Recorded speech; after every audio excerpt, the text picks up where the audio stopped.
Karil, inilaglag si Kim. Paparating na.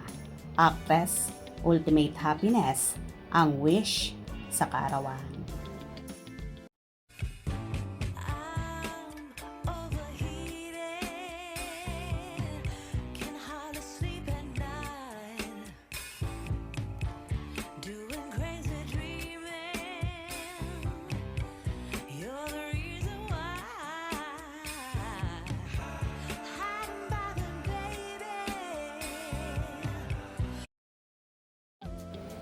Diretsahang tinanong ni Karil si Kim Chiu kung ano ang kanyang ultimate birthday wish ngayong taon.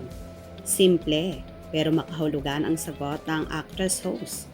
My ultimate birthday wish is ultimate happiness.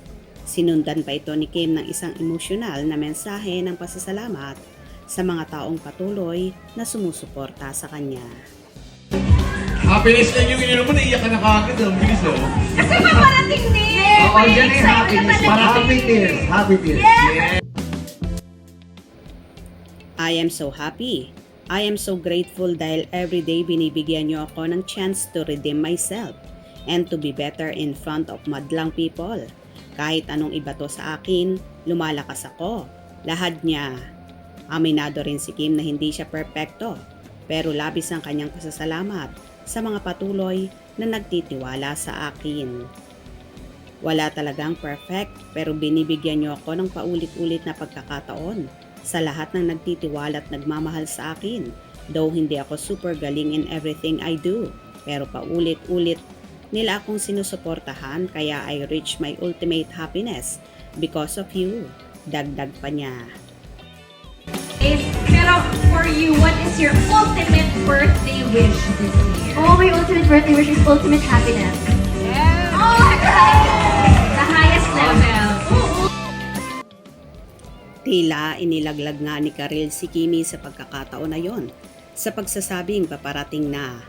Mukhang may alam talaga ang mga Showtime host sa buhay pag-ibig ni Kimi at sa estado ng relasyon nito sa ka-love team na si Paolo Avellino na napapabalitang hinihingi na raw ang kamay ni Chinita Princess sa pamilya nito. Kumakalat nga sa online world na may kasalan na magaganap sa Kim Pao next year. Kaya naman umaasa ang lahat lalong higit ang solid Kim Pao na mabibigyang katuparan ang matagal na nilang inaasam-asam. Ang mag-isang dibdib ang lovely couple at mauwi sa kasalan ng kanilang pag-iibigan na hindi pa man umaamin sa publiko pero naniniwala ang lahat. Lalong higit ang madlang people na malalim ng ugnayan ni Kim at Paolo kung saan sabi pa nga ng ilang netizen ay posible nga raw na secret married na ang Kim Pao base na rin sa kanilang obserbasyon. Anyway, deserve naman nilang dalawa ang kaligayahan lalong higit si Kimi na marami na ring pinagdaanan sa buhay, good man or bad yan.